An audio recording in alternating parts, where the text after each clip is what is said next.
On a un circuit qui est composé d'une résistance R de 4 ohms et une bobine d'inductance N de 0,2 Henry.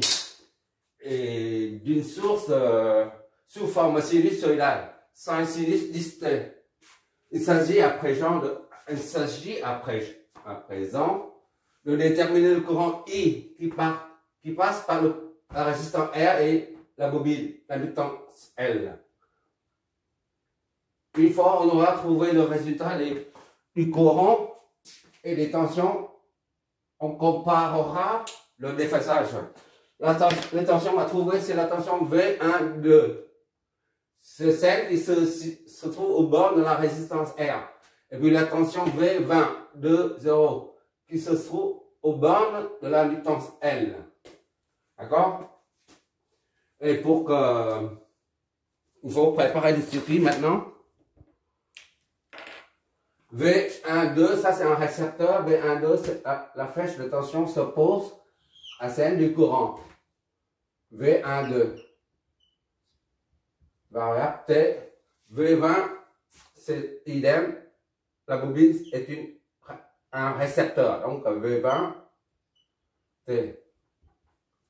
Et enfin ça, c'est la source tension VS. Ou V10. VS. D'accord? Voilà. La préparation du circuit à l'analyse est terminée. Maintenant, on peut l'analyser maintenant. Et pour analyser ce circuit là, ce circuit est soumis à une tension sinusoïdale qui dans le domaine temporel. Et pour l'analyser, on va pas l'analyser dans le domaine temporel, mais on l'analyse dans le domaine fréquentiel. Et pour ça, il faut ramener tous les paramètres. Il y en a 3. 1, 2, 3 paramètres. Ces 3 paramètres-là, il faut les convertir. Il faut les convertir en nombre complexe. Pourquoi il faut les convertir en nombre complexe? Parce que on utilise les phaseurs pour analyser ce circuit, d'accord? On utilise les phaseurs pour analyser ce circuit dans le domaine fréquentiel. Or, les phaseurs sont des nombres complexes. C'est la raison pour laquelle il faut convertir tout ça en nombres complexes. D'accord? Bon. Ces 3 paramètres, on va les convertir en nombres complexes. Rappelle un phaseur I, par exemple, est égal au module fois la phase. D'accord? Ou module fois 1 et phase. C'est la même chose. D'accord? Bon, on va convertir. Le premier paramètre, c'est la source de tension. Vs, T, on est dans le domaine temporel. Sinus, 10 T. On est toujours dans le domaine temporel. Maintenant, il faut trouver le cosinus. C'est la même chose que 5. Rappel, un autre rappel.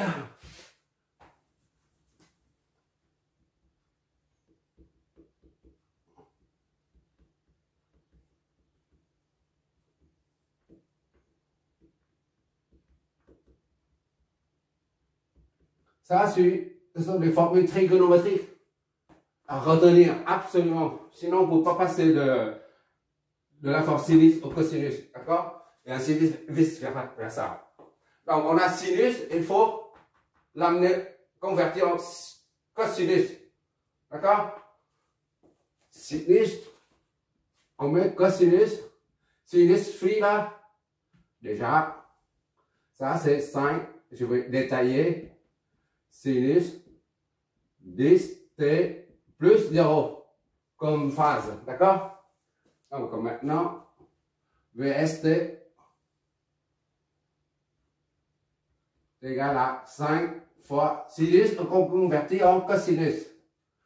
Ça va cosinus, on considère tout ça comme phi. 10 T plus 0 comme phi, d'accord? Cosinus phi, c'est-à-dire ça. Moins 90. D'accord? 5 cosinus 10T moins 90. Et par conséquent, là, en phaseur, le la variable T disparaît. D'accord? On prend l'amplitude, c'est 5 cosinus moins la phase, moins 90. Primo, ça c'est le premier phaseur. On peut développer ça en nombre complexe, mais pour l'instant on laisse comme ça, on n'a pas besoin. Il y a des situations où on travaille avec les nombres complexes seulement sans passer par les modules et phases. D'accord? Des fois c'est plus simple. C'est le premier paramètre.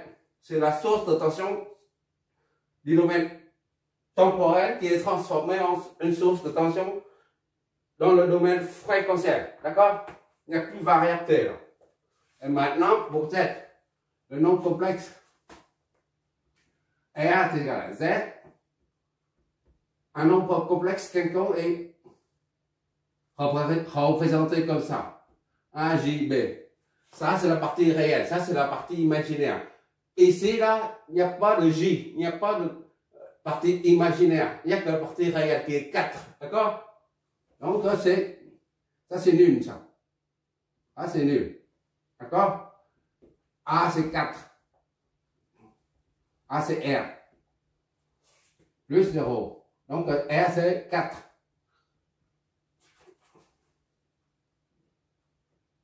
Z, 1, 2. Ça, c'est Z, 1, 2. D'accord? 1, 2. On met ZR. ZR, allez. ZR. ZR est égal à 4. Et 4, on peut écrire ça. 0. Il n'y a pas de partie imaginaire. D'accord?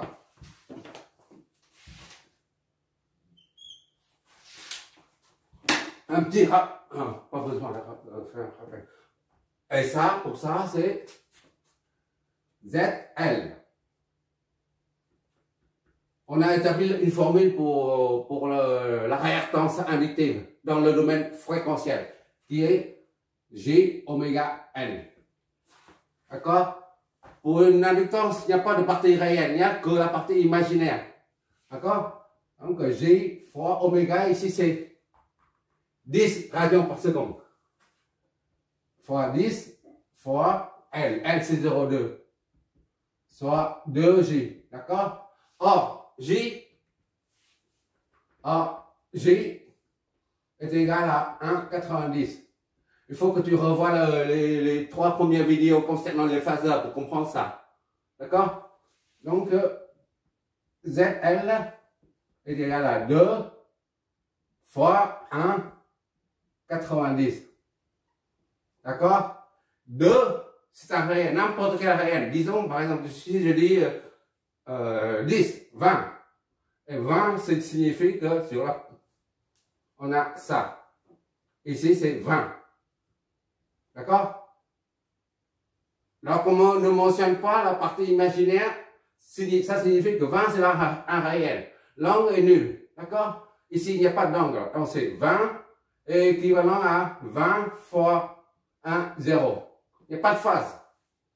1 pour désigner le vecteur J imaginaire là.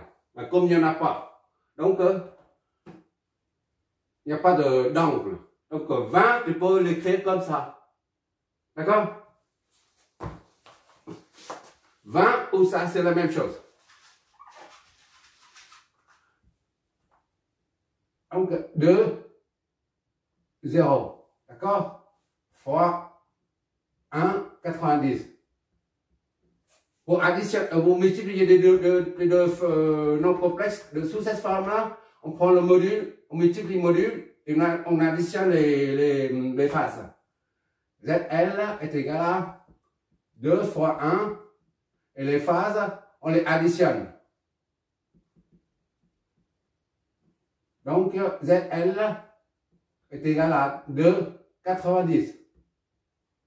D'accord? Ohm.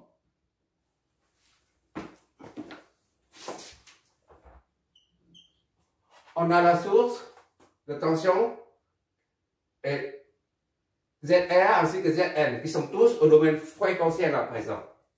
Maintenant, on peut analyser le circuit dans le domaine fréquentiel en appliquant la loi d'Ohm normalement. D'accord? Avant d'appliquer la loi d'Ohm pour analyser le circuit, on a encore une autre chose à faire, c'est-à-dire l'impédance totale.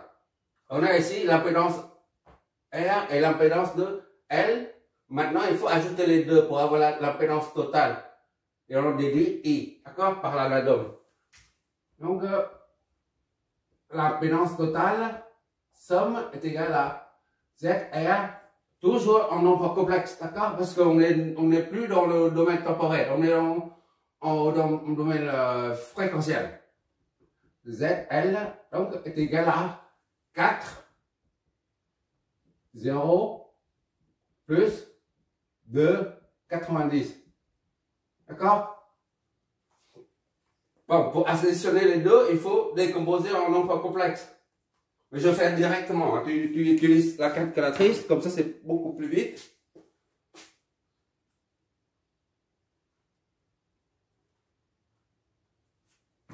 Deux,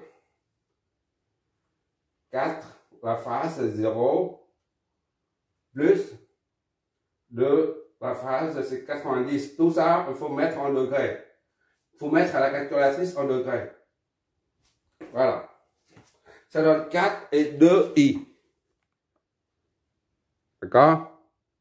4 et 2 i. Et en module et phase, voilà, en module et phase, ça donne ça, module et phase. D'accord? 26, 56, 5 en phase. On va mettre les deux. Z somme, donc,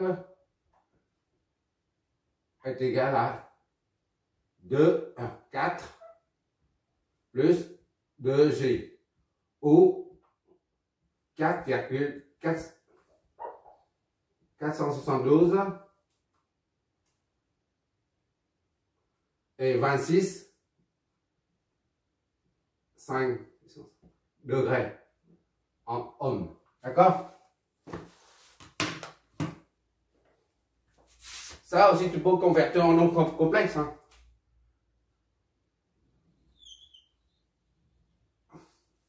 Mais c'est beaucoup plus simple. Lorsqu'il s'agit d'une multiplication ou d'une division, on se sert de ces formes-là, module et phase, pour effectuer l'opération. Lorsqu'il s'agit d'addition, là, ou soustraction des deux nombres complexes, on utilise les nombres complexes. Là, je mets Z somme sous deux formes différentes. D'accord? Maintenant, je vais convertir ça en nombre complexe. Je reprends ça. Je convertis en nombre complexe. Voilà. Tu retrouves 4 et 2. D'accord? Bon, maintenant on peut appliquer la loi d'Ohm. Tension totale, l'impédance totale pour les lieux I. La loi d'Ohm,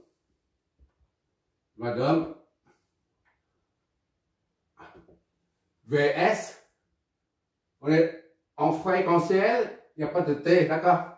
Vs est égal à Z somme, toujours nombre complexe fois I, un nombre complexe aussi, d'accord?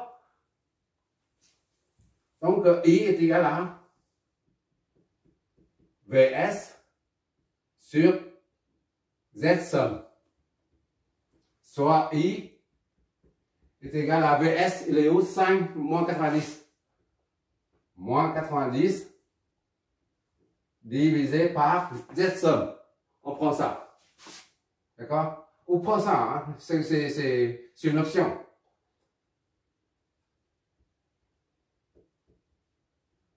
(26,565). Qu'est-ce que ça nous donne?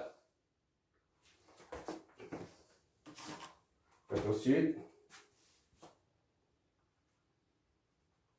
voilà. 5 phase, c'est moins 90 divisé par 4,472. La phase, c'est 26. virgule, 5, 6, 5, ça te donne ça. Moins 5 et moins J. D'accord? Et je convertis tout de suite en phaseur. En phaseur. En phaseur. Voilà. On y va. En phaseur. Voilà. Ça fait 1,118. Bon, je vais mettre tout ça. Et il est égal à, en phaseur, 1,18, 1,118 et moins 116, 5, 6, 5 degrés. Ampères. D'accord?